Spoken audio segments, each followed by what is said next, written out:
nice and convenient. So we've basically selected that area now. So I'm going to press enter. And we've now marked that as a farming plot to be made. And that's really easy. Now you have struck bismuthinite. Again, I have no idea what that is. So I'm just going to ignore that. I have no clue what to do with it.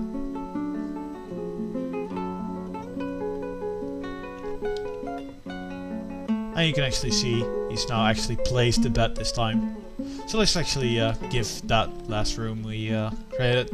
Let's press R to create a room. It's by default, because there is a door, it's got the right size, so we don't need to press plus or minus to size the room as it's telling us. Then press enter. And we want to assign an owner, so press A and use the plus and minus to give it to the woodcutter. There we go. He's going to be one happy woodcutter. So let's go up the stairs again. Oh, the farm has already been built. No, it's not. I pressed Q to just check on the status of the building. It needs farming, which our grower has. That's basically why you want to bring the grower. And the construction is inactive, because he's not there yet. So let's wait for him. Waiting. You've struck microcline. Okay, great. That's not really what I wanted to show now, game. I just wanted to show the farm. And that would be our dude. Waiting for construction. Get that guy, let's press K to look around. And no, that's our miner. I'm not quite sure what he's doing there. Not quite sure what he's doing on the farm, but let's leave him be. Now I'm guessing that guy, I'm going to press K again. That's actually our planter. That's good. He's going to you've struck mica. I'm striking a lot of gems in the options. In the announcements, I should actually say. Also, you can see that the miners and woodcutter and the brewer, they have gained more experience in what they do. So you can basically, yeah, even though the miners aren't slow, they can get incredibly fast later. So yeah, there's actually some sort of leveling as well, which is quite interesting. So right now we have a farm. I think it's done. Let's press Q. Construction nearly done. Let's wait until he's actually done. I think he's done now. He is! We've now got a working farm plot. So now we can basically select what we want to grow here. As I mentioned before, there's basically two things you want to grow. And I'm going to move around with the plus and minus keys through a lot of menus. It's spring now. If you, it's kind of hard to see if you ask me, but if you press the A, it's basically set on A now. Spring, and we have nothing selected to grow in spring. So let's actually do that. I've basically highlighted plump helmets already, so let's press enter. And now you can see plump helmets are marked to be grown in the spring. So let's press B for summer. And now we can basically select, this is basically what we can grow right now, which is not a lot. So let's yeah, just stick with plump helmets, because they're very easy to grow, very easy to maintain, and you can eat them raw, which is good enough for now. So let's mark them as well for summer. And for autumn, pressing C, let's again go for plump helmets. And for D, just to spice things up, some more plump helmets. So now we've basically told our planter to actually yeah, just start growing some plump helmets. And in a second he should be coming. There he goes. There's our planter. He's basically seeding the farm plot. And off he goes again to grab some more seeds from the food stockpile. Or actually from the wagon outside. But yeah, there's nothing showing there yet, but yeah, food takes a while to grow. So if in a while there will actually be plants showing, and eventually there will be an entire mushroom basically on the square, and they'll take the mushroom to the food storage, which can then be eaten. And this size of a farm is more than enough to feed like 50 dwarves. Yeah, there's a major possibility for immigration if your settlement is doing well. That's basically showing that there's stuff growing there. If you do well, if your settlement does well, there's enough food, there's enough jobs, there's enough bedrooms, and all kinds of stuff, and you've perhaps traded with some other dwarves and human settlements or even elves, then yeah, you can get rich, and the richer you get, in general, the better your settlement is doing, the more immigrants you're going to attract.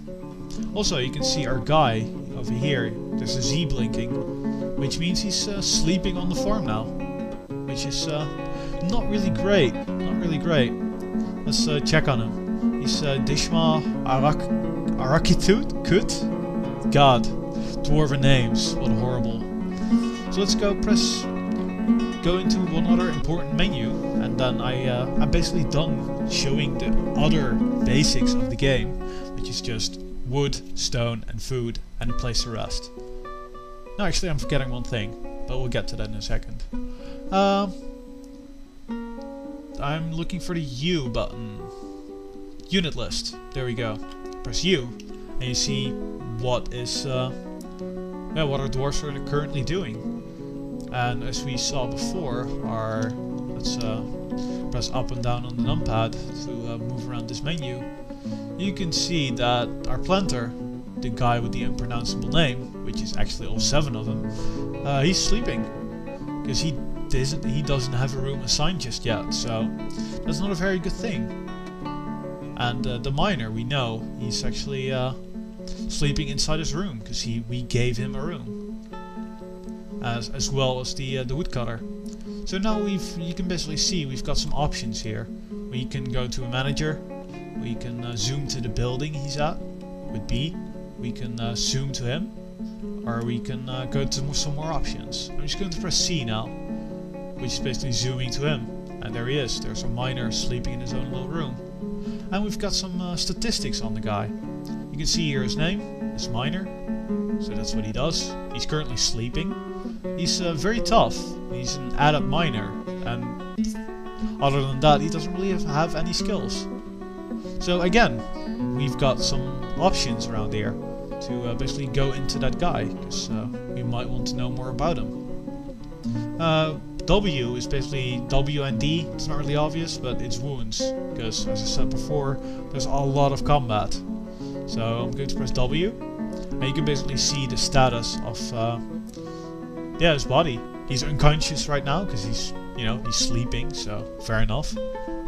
But other than that, everything is white, which means he's in good condition. But you can basically have someone lose his left hand, or his right foot, or his eyes, or stuff like that. It can just happen. So, or he can basically fall, or I don't know, stuff can happen, and he might be injuring his leg, which will make him slower. There's a lot of stuff going into that. So that's basically a wound screen. Let's press G for general, which is exactly where we just at. So also you can press I for inventory, see what he's actually carrying. So he's basically carrying some cave spider silk trousers, a cave crocodile leather something. Just press enter there. He's wearing a cave crocodile leather dress. Well, fair enough, I guess. Let's press space again to go back to the menu. And he's also wearing a cougar leather robe. And a pigtail cap, and all kinds of stuff. Really basic stuff as well. But he's a miner, so he does have a copper pick. So that kind of makes sense. So one other screen I just wanted to quickly show would be the P screen, which would be preferences.